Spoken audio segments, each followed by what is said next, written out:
Sunny లియోన్కి shock 2400 కోట్ల కుంభకోణంలో CID నోటీసులు. మనం అనుకుంటామా?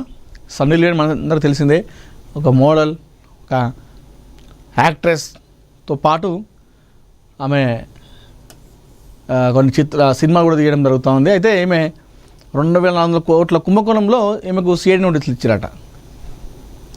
ఈమెను పాపం కొంతమందిని ఈమెను విమర్శిస్తారు, ఎందుకంటే కొన్ని చిత్రాలు తీసేటువంటి విషయం ఏదైతుందో ఆ విషయంలో చాలామంది వ్యతిరేకిస్తారు. అయితే ఆమె దానికి కూడా చెప్పుకుంది, నేను ఈ విధంగా చేయడానికి, ఈ విధంగా ఈ పని ఎంచుకోవడానికి ఇది ఒక కారణం ఉంది వెనకాలని చెప్పింది. అయితే ఆమె చేసినటువంటి క్రమంలో ఏదైతే ఆమె ఒక చెప్పింది కదా, ఆ వృత్తిని ఎందుకు ఎంచుకుందని చెప్పేసి, ఆ వృత్తిని ఎంచుకొని ఆమె ఆ వచ్చిన డబ్బులతో ఎన్నో సమాజ సేవలు కూడా చేసింది. ఆ విషయంలో ఆమె చాలామంది కూడా ఆమెను విమర్శల ప్రశంసలు కూడా అందుకుంది అట్లాంటిది. అయితే ఇప్పుడు ఈమె మరి వార్తలోకి వచ్చింది 2400 కోట్ల కుంభకోణం అంట. మరి చూద్దాం ఒకసారి.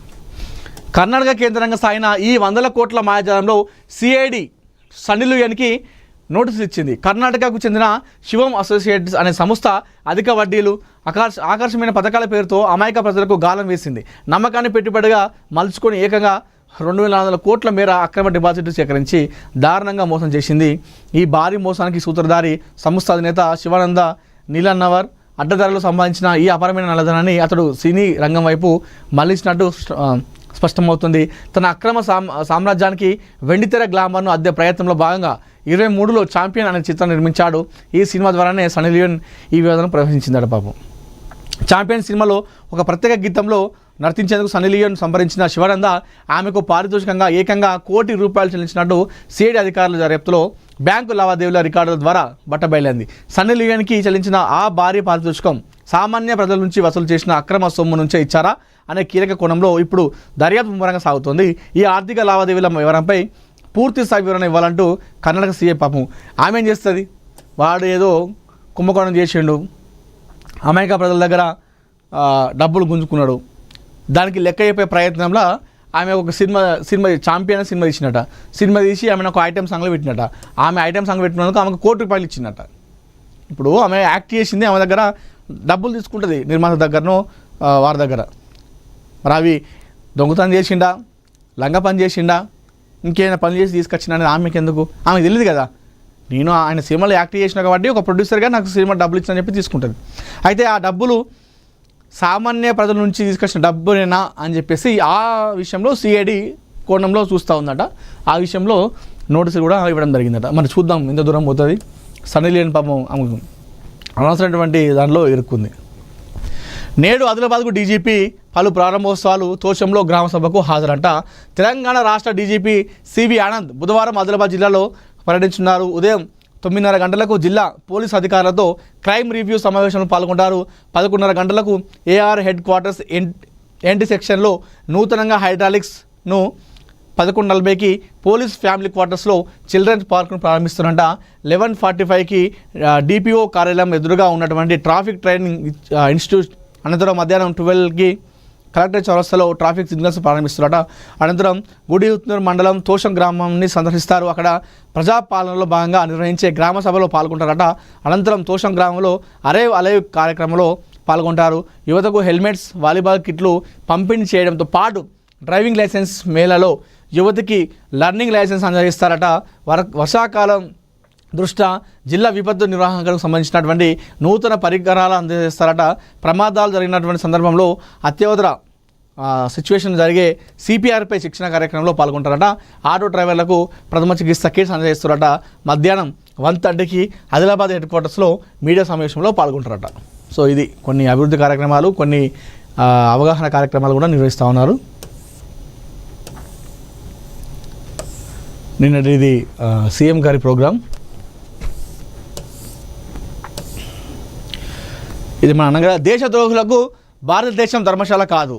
దేశ సంస్కృతి సంప్రదాయాల పట్ల విశ్వాసం లేని వారికి భారతదేశం ఎంత మాత్రం ధర్మశాల కాదని ఉత్తరప్రదేశ్ ముఖ్యమంత్రి యోగి ఆదిత్యనాథ్ అన్నారు.